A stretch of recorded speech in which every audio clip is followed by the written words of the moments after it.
नाशिक कुंभमेळ्यावर निर्माण झालेल्या वादावर आणि झाडे तोडल्याच्या आरोपांवर मंत्री गिरीश महाजन यांनी स्पष्ट मत मांडले आहे। त्यांनी नमूद केले की 15,000 पैकी एकही झाड मरणार नाही व त्यांचे पुनरोपण केले जाईल। मागील कुंभमेळ्यात 80% झाडे ही टिकली होती असेही ते म्हणाले। 1300 किलोमीटर दूर नवीन झाडे आणून 2 वर्षात दाट वनराई उभी करण्याचे उद्दिष्ट आहे। मात्र महाजनांनी विरोधकांना फटकारत साधुग्राम आणि पापपूर्ण आरोप टाळण्याचे आवाहन केले। कुंभमेळा सुरक्षित होईल आणि राहुट्या पुरवठा नियमित होईल असेही त्यांनी यावेळी सांगितले। वृक्षवल्लीचं जे महत्व आहे हे महत्व पटवून देणारी सगळी संत महात्मा आज या ठिकाणी मंचावर उपस्थित आहेत। मंचावर विराजमान मी आखाडा परिषद, अखिल भारतीय संत समिती, सर्व संत महंतांना मी धन्यवाद देतो। आज आपल्यासाठी सर्वात महत्त्वाची बाब म्हणजे जे वृक्षारोपण आपल्या नाशिक शहरामध्ये होत आहे, जी आपल्या नाशिक शहराची ओळख आहे, हे वृक्षारोपण माननीय गिरीश भाऊ महाजन यांच्या माध्यमातून ही सरकार या ठिकाणी करतंय।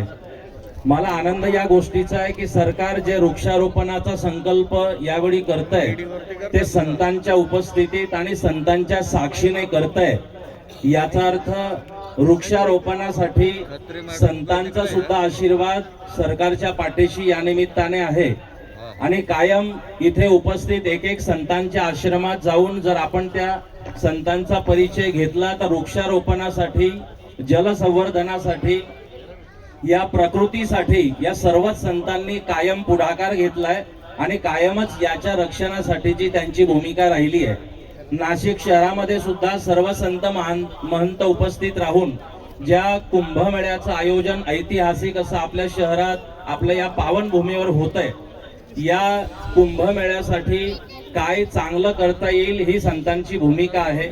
आणि संत महंतांच्या माध्यमातून, कुंभमेळ्याच्या माध्यमातून नाशिकची प्रगती व्हावी, नाशिकची उन्नती व्हावी, नाशिकचं जे वातावरण आहे, नाशिकचं जे नैसर्गिक वातावरण आहे, नाशिकमध्ये जे वृक्षारोपण आहे त्याला हानी न पोहोचता हा कुंभ कसा यशस्वी करता येईल हाच प्रयत्न साधू संतांचा या ठिकाणी आहे।